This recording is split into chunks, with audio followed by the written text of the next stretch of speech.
నమస్తే. ఎన్నో విషయాలు విశ్వమోహన్ బాబు గారు మనకి వివరిస్తూ ఉన్నారు. అసలు ఈ సృష్టి ఏమిటి? ఆ సృష్టి రహస్యాలేమిటి? దాంట్లో మనం ఏం కోరుకోవాలి? ఏంటి? ఇలా రకరకాలుగా ముఖ్యంగా సంపదను ఎలా సృష్టించుకోవాలి? డబ్బుని ఎలా ప్రేమించాలి? అసలు మనం దేన్ని ఆకర్షించాలి? ఇలా చాలా వీడియోస్ నేను ఆల్రెడీ చేసున్నాను.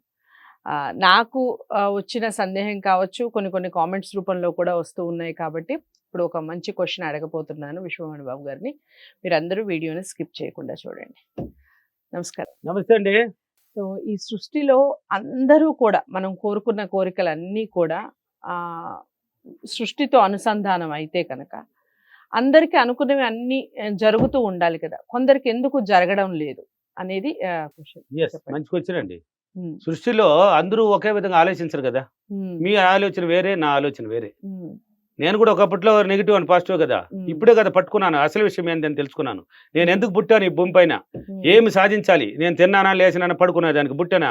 కాదు. ఏదో ఉంది. నేను పుట్టానంటే, ఈ భూమి పైన పుట్టానంటే ఏదో కారణం ఉంది. ఆ కారణం ఏంది? హ్మ్. అనేసి తెలుసుకున్నాను.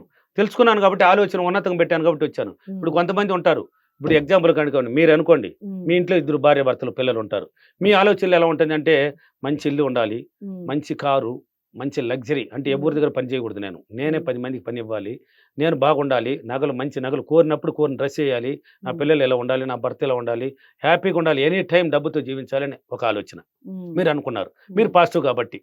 అంటే నలుగురి దగ్గర ఒక ఎంకరేజ్ చేస్తారు కాబట్టి, మీకు ఆలోచన అనేది కొంచెం ఉన్నతంగా వస్తున్నది కాబట్టి. హ్మ్. అది మీ భర్త అనుకోండి. ఏందో వచ్చినాము ఈ జీతంతో ఎలా తయారవ్వాలి? ఏందబ్బా ఈ జీవితము? ఇంతేనా? ఇంక మనం ఇంతేనా? ఈ బాడిగింట్లో ఉండాలనా? లేక కారు కొంటామా? కొనమా? సరే మన జీవితం ఇంతేనా? ఒక టైప్‌లో ఆలోచిస్తున్నాడు. హ్మ్. మీకు ఆయనకి తేడా ఎంత ఉంది చూడు. అవును. మీరు ఒక్క టైపే వన్ పట్టుకున్నారు. One way. Hmm. Two way లేదక్కడ. One way. నీ దారి రహదారి పోతా ఉంది. ఆయన ఆలోచన చూడు 2 అవునా? కాదా? అవునా? కాదా? అంటే ఇద్దరి ఆలోచనలు ఇలా ఉన్నాయి కాబట్టి సృష్టి అందరికి ఇవ్వలేదు గదా! ఓకే. ఇవ్వదు కదా అందరికి. ఎలా హ్మ్. ఇస్తుంది అందరికి? నీకిస్తుందండి. నీ ఆలోచన ఉన్నతంగా ఉంది. హ్మ్. ఒకే ఆలోచన, పాజిటివ్ ఆలోచన. హ్మ్. నీకు జరుగుతుందయి.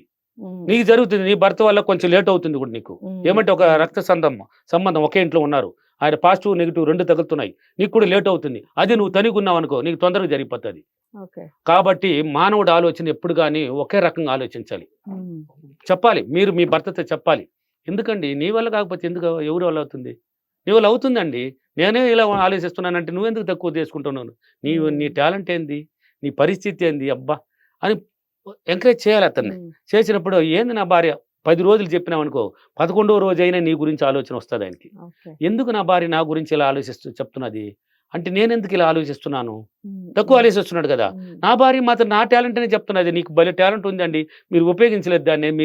మీరు అసలు మీ టాలెంట్ అంతా ఉపయోగిస్తే మనం ఐదేళ్లలో వెళ్ళిపోవచ్చు. హ్మ్. లగ్జరీ జీవితాన్ని అనుభవించవచ్చు అని హ్మ్. మాటలు ఇలా చెప్పినప్పుడు ఆయన ఆలోచన కూడా థాట్స్ అనేది 10 రోజులు కాకపోయినా 11 రోజు ఒక్కసారి ఇన్నర్ గుర్తు చేస్తది. ఓకే. అప్పుడు నా భార్య చెప్పింది నిజమే కదా! హ్మ్. హ్మ్. అనేది గుర్తు చేస్తది. అప్పుడే ఆయన కూడా తొందరగా నీ పాజిటివ్‌గా వచ్చి నీకు తొందరగా వస్తది. కానీ హ్మ్. అన్ని కుటుంబాలు ఇలా ఉండవు. హ్మ్. హ్మ్. అన్ని కుటుంబాలు ఎలా ఉన్నాయి. నా క్లాసులు బెంగుళూరు, తిరుపతి, అనంతపూర్, కర్నూలు, వైజాగ్, రాజమండ్రి, హైదరాబాద్, విజయవాడ అన్ని చోట్ల ఉన్నాయి. హ్మ్. నా క్లాస్‌కొచ్చినోళ్ళు చెప్తా ఉంటారు. సార్ హ్మ్. నేను దొంగతనంగా వచ్చాను సార్ క్లాస్‌కి అనేవాళ్ళు కొంతమంది. హ్మ్. వీడియోలు చూసేటప్పుడు కూడా దొంగతనంగానే చూస్తాను సార్ మా భర్త లేనప్పుడు. ఏమ్మా తిడతారు సార్. "హేయ్! హ్మ్. అయ్యంతా డమ్మద్దా అయ్యంతా ఊరికే అబద్ధాలు చెప్పుకుంటున్నారు. దాన్ని పోయి చూసుకుంటున్నావా" అంటారంట. హ్మ్. వాడినే నమ్మలేదని అర్థం. హ్మ్. ఆడేమన్నా మంత్రాలు చేయమన్నానా? పంత్రాలు చేయమన్నారా? హ్మ్. పూజలు చేయమన్నారా? తావితులు కట్టుకోమన్నారా? లేకపోతే ఏదైనా పోయి చెప్పమన్నారా? ఎవరినైనా పోయి అడుక్కోమన్నారా? నిన్ను నువ్వు నమ్మేసి నీ మైండ్‌ని బాగా వాడుకోరా నాయనా అని చెప్తే నమ్మలేదంట దాన్ని. అది అబద్దాలంట. హ్మ్. అంటే అబద్ధం నిజమేది ఎప్పుడు? హ్మ్. ఎక్కడుంది నిజము? ఆ నిజాన్ని ఒకరోజు చూపించు నాకు. హ్మ్. నేను చూపిస్తాను నిజాన్ని. హ్మ్. నీ జీవితాన్ని మార్చి చూపిస్తాను చూడు అదే నిజం. ఓకే. నీ జీవితాన్ని మారుస్తాను గదా! అదే నిజం. హ్మ్. నువ్వు ఉన్న జీవితాన్ని మర్చిపోయి కొత్త జీవితాన్ని ఇచ్చాననుకో నేను చెప్పింది చేసి. హ్మ్. నీకొచ్చిందంటే అది నిజమే గదా! రైట్. అదే నిజం. భయం ఎక్కడుంది? ఆ భయాన్ని చూపించు నాకు చూద్దాం. అదెక్కడుంది? హ్మ్. నువ్వు భయపడుతున్నావు కాబట్టి అది భయం నీలో ఉంది. నా దగ్గర హ్మ్. లేదు ఆ భయం. హ్మ్. ఎందుకు భయపడతాను? ఎందుకు భయపడాలి? హ్మ్. ఎవరికి భయపడాలి నేను? భయపడాల్సిన అవసరం లేదు. భయం ఓకే. మనల్ని చంపేస్తది. కాబట్టి ఆలోచించే విధానం ఇలా ఉంది కాబట్టి ఇద్దరిలో హ్మ్. సృష్టి అందరికి ఇవ్వలేదు గదా! నీకిస్తుంది. ఆయన గనక కొంచెం పాజిటివ్‌గా వస్తే తొందరగా వచ్చేస్తది నీకు. హ్మ్. హ్మ్. అన్ని కుటుంబాలు అలా ఉండవు కాబట్టి నెగెటివ్ పాజిటివ్ ఉంటారు కాబట్టి సృష్టి అందరికి ఇవ్వలేకపోతది. హ్మ్. ఎప్పుడైతే ఉన్నతంగా ఆలోచించి పాజిటివ్‌గా ఉంటాడో వాడికిస్తది. అందుకే చెప్పాను. హ్మ్. వీలైనంత వరకి పక్షులకి ఇప్పుడు ఎండాకాలం. హ్మ్. వీలైనంత వరకు మీ ఇంటి ఆవరణంలో ఎన్నో వీడియోలో కూడా చెప్పాను. మరలా మరలా చెప్పాలి. కొంచెం నీళ్లు పెట్టండి, వీలైతే కొంచెం ఆహారం వేయండి. అంటే ఎండాకాలంలో ఎన్నో ఎండిపోతాయి చెరువులు గుంటలన్నీ, ఎక్కడ నీళ్లు ఎండిపోయి ఎతుకుతా ఉంటాయి పాపం. కానీ తెలుసు ఆయటికి చాలా దూరం ప్రయాణించాలి, నీళ్ళు ఉండే స్థలం తెలుసు ఆయటికి, పోతాయి. కానీ ఈ ఎండలు తట్టుకొని పోవాలి. పోకుండా ఉండాలంటే నీ వల్ల అవుతుంది అది. సృష్టికి నువ్వు ఒక సహాయం చేయి. నువ్వు ఒక నీళ్లు పెట్టినావు అంటే నీ ఆవరణ ఉన్న పక్షులంతా ఇక్కడ నీళ్లు ఉంటుంది, నీళ్ళు అని తెలుసుకునేస్తాయి, వచ్చి తాగేసి ఆనందంగా చెట్టు కింద పడ్డాయి. 2 ఆహారాలు పడాయి. నువ్వు తిన్న వేస్టేజ్ ఉంటాయి చూడు, డస్ట్బిన్ వేయకండి. నేను ఇంతకు ముందు కూడా చెప్పాను, డస్ట్బిన్ వేయకండి. నువ్వు అన్నం తింటావు, ఇప్పుడు కొంతమంది తినేటప్పుడు ఆ మిరియాలు ఉన్నా, లవంగాలు ఉన్నా, లేక యాలకులు ఉన్నా, టమాటోలు, ఎర్రగడ్డలు అన్ని ఏరి పెట్టేసి తింటారు కొంతమంది. అవి ఎంత వేస్ట్గా చేస్తారు, డస్ట్బిన్ వేయకండి. నువ్వు తినే అన్నం కొంచెం రాలిపోయినా అన్ని తీస్తావు కదా, తీసుకొని ఇంటి ఆవరణంలో పక్కన ఒకటి పెట్టేయి. చీమలు తింటాయి, పక్షులు తింటాయి, కుక్కలు తింటాయి, ఎన్నో జీవరాశులకు ఉపయోగపడతాయి. అది నీ వల్ల ఉపయోగపడింది, అది వేస్టేజ్ కాదు. అది నువ్వు రాల్చినావంటే నీ కోసం కాదు, అక్కడ రాలుతున్నది అంటే అది నీ కోసం కాదు, సృష్టి రాలిసిస్తున్నది, ఇతరుల కోసం కావాలరా అది అనేసి. దాన్ని అలా పెట్టండి, పక్షులకు ఆహారం పెట్టండి, నీళ్లు పెట్టండి. ఎండాకాలంలో పెట్ట, వర్షాకాలం నువ్వు పెట్టమనిలే. ఆహారం అనేది నువ్వు వీలైతే అప్పుడు డైలీ ఎప్పుడు పెడతా ఉండొచ్చు. నువ్వు ఏముండదు, నువ్వు తినే దాంట్లో ఒక్కరో బయటపడేవయ్యా, ఉపయోగపడుతుంది. అప్పుడు సృష్టి నిన్ను గుర్తిస్తుంది, ప్రకృతి అనుసంధానం ఏర్పడతావు, పంచభూతాల కలయిక నీకు తోడ్పడుతుంది. అప్పుడు నీ ఆలోచన ఉన్నతంగా పెట్టినప్పుడు నీకు అన్ని సృష్టి అన్నిటికీ ఇవ్వడానికి సిద్ధమైపోతుంది. ఉందండి మన చేతిలో, మన చేతిలో ఉన్నాయి. మనకి తెలుసు కానీ తెలియదు. ఆలోచన వల్ల తెలియకపోతుంది అది. కానీ నేను చెప్తే నాలాంటి వాడు 10 మంది తగిలినారంటే చెప్తే అవును కదా, మనం ఇలా చేస్తున్నాం కదా, ఇలా వేస్టేజ్ పోతున్నది కదా, ఇలా చేసి ఎందుకు చూద్దాం, కొన్నాళ్ళు ట్రైయే చేయమంటాను నేను. ఎక్కడ డబ్బిచ్చుకోనమనలా, ఎవరిని కాళ్ళు పట్టుకోమనలా, ఎవరింటి గడుపు అడుకోమనలా.